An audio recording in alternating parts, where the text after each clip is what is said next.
Assalamualaikum warahmatullahi wabarakatuh. Perkenalkan, nama gue Ahmad Zaki Mubarok dengan akhiran NIM 133 dari kelas 1D Prodi Manajemen Dakwah. Di sini gue akan menjelaskan tentang Pancasila. Apa sih itu Pancasila? Pancasila yang berarti 5 dasar yang menjadi ideologi dan dasar negara Indonesia. Pancasila dari kata panca yang berarti Sansketa atau 5. Nah, dari kata sila yang berarti dasar atau asas peraturan tingkah laku yang penting dan baik. Ayo kita akan selidiki lebih banyak lagi. Nah, di sini ada 5 sila. Yang pertama, ketuhanan yang Maha Esa. Apa sih ketuhanan yang Maha Esa?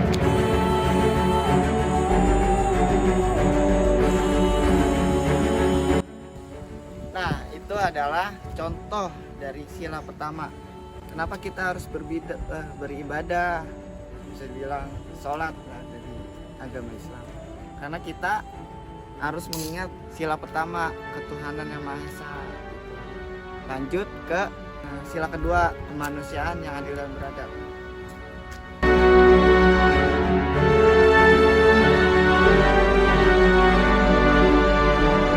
Kenapa sih kita harus beradab gitu?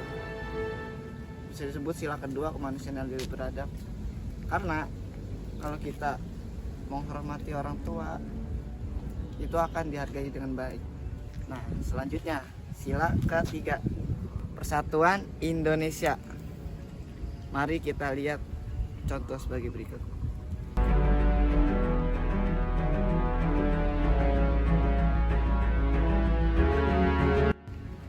Nah, itulah pentingnya kita menjaga kerukunan dalam kekeluargaan agar tidak terjadinya berpecah belah atau konflik lah biasanya. Nah, itu contoh dari sila ketiga, Persatuan Indonesia. Tuh. Sini nih, lanjut. Kita minum dulu. Jadi kita akan lanjutkan sila 4. Kerakyatan yang dipimpin oleh hikmat kebijaksanaan dalam permusyawaratan perwakilan. Mari kita lihat contoh sebagai berikut. Kita liburan? Besok pikniknya kemana? Ke pantai saja, Ayah. Ke Ragunan ya?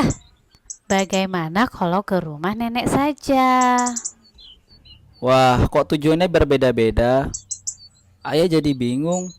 Kalau begitu, bagaimana kalau kita ikut saran ibu saja ke rumah nenek?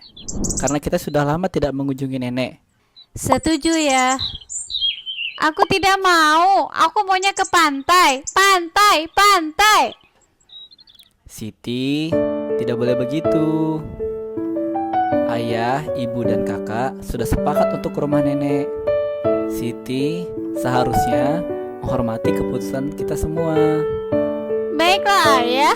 Aku ikut saran ke rumah nenek. Yang penting kita piknik. Terima kasih, Ayah. Nah, begitu Siti. Itu baru namanya anak yang baik. Nah, kita harus menghormati pendapat orang lain karena agar menciptakan kerukunan dan perdamaian. Itu adalah pentingnya dari sila keempat. Apa sila keempat tadi? Lanjut ke sila kelima, keadilan sosial bagi seluruh rakyat Indonesia. Mau tahu contohnya gimana? Ayo, sini, ikut abang.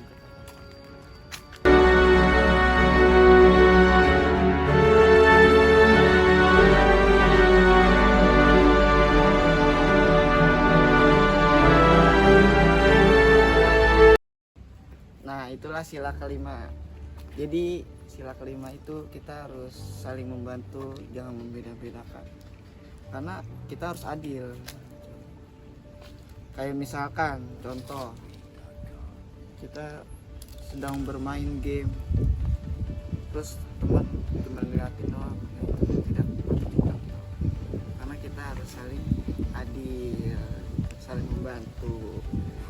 Jangan ngeliat apa-apa, ya ekonomi jangan lihat latar belakang. Nah ini jelek nih, mesti deh main ya sih, emang jelek gue juga. Nah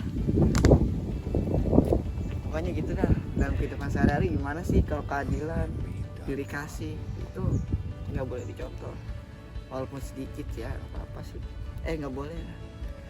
Nah jadi sekian, walaupun ada yang beda dari kata saya, ada yang kurang, mohon dimaklumi dan dimaafkan. Wabillahi taufiq wal hidayah. Wassalamualaikum warahmatullahi wabarakatuh.